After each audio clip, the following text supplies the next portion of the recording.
throwing my name in for the Nets coaching job. Who would want that job right now? I don't care. I just love to be the Nets coach, see if I can just bring all the personalities together. Yeah, just for a week and then quit.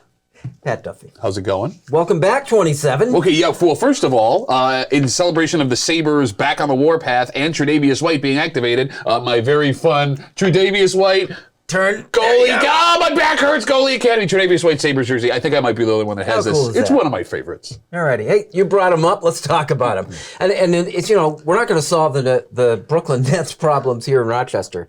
But it occurred to me as I watched this whole thing unravel this past week about the most dysfunctional franchises we've ever seen. This has to certainly rank among them. Oh, we're going to solve it because we're never going to do this again. That's what's so great about this. We're never going to have two athletes basically say we want to go to a franchise, basically take over the franchise, do whatever we want. They don't need a coach. And that was the first strike and the second strike. And then everything else just fell apart after that. The first strike is when you have a star athlete who believes he could be a coach. His number two can be a coach. Everybody on the team can be a coach. Anybody can be a coach. It's not that big of a deal. Then you bring in a number of different athletes on their decline to be a part of that team. And it never really was a team. But it kind of do us a favor. I mean, all they wound up doing is proving you need a coach. Well, you not only do you need a coach, you need a coach that's actually coached before in the NBA or at least done some film work, at least. But here comes the gloat. I already know what he's saying. When you do the beard thing. 2 years ago, go ahead, the floor is now yours. 2 years and a month to the day. And there's video you can go find if you want. I said it the day that all three of these men came together. You tried it before with Paul Pierce, Kevin Garnett, and the rest of them. With Jason Kidd as head coach, it didn't work. You tried it again 10 years later. Of course this wasn't going to work because these players were more volatile. They're more talented, way more volatile. How did they not see this coming? Like Jason Kidd. Steve Nash is Canadian, so he doesn't have the attitude to handle that. He's not farm Canadian. He's city Canadian. He's soft Canadian.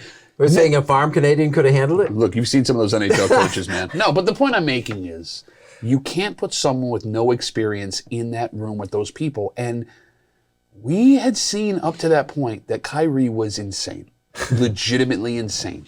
And to give him the platform they gave him and the power they gave him and to let him keep inch by inch eating up all of the authority.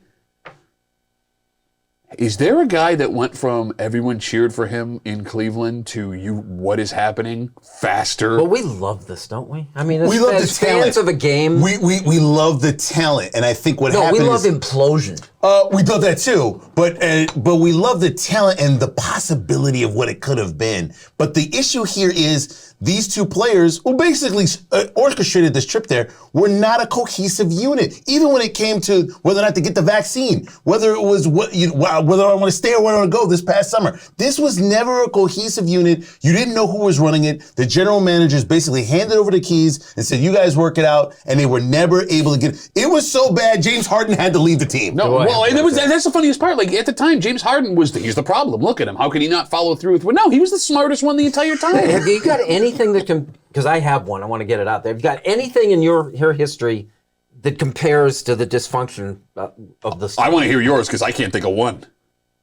I can't imagine you have anything better than what we just saw. This one's a little simpler. Does Ted Stepien, the name Ted Stepien, mean anything to you? Ted Stepien. He was one of the early owners of the Cleveland Cavaliers from 1980 to 1983. Mm-hmm. He was so bad an owner that the NBA instituted a rule that says you cannot make a trade unless we approve it. Yeah, the league had to approve his trades. He dealt away 5 consecutive first-round draft picks into the future. They called them the Cleveland Cadavers back then. That was the nickname that they gave them. And that was to me the most dysfunctional situation I've ever seen.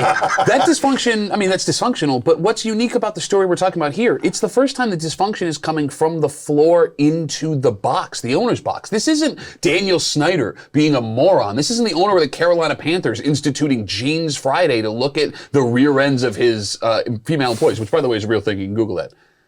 These are two players having checks written to them by the owner of this team who somehow got onto the ship, put on their eye patches, took out swords, and pirated this thing.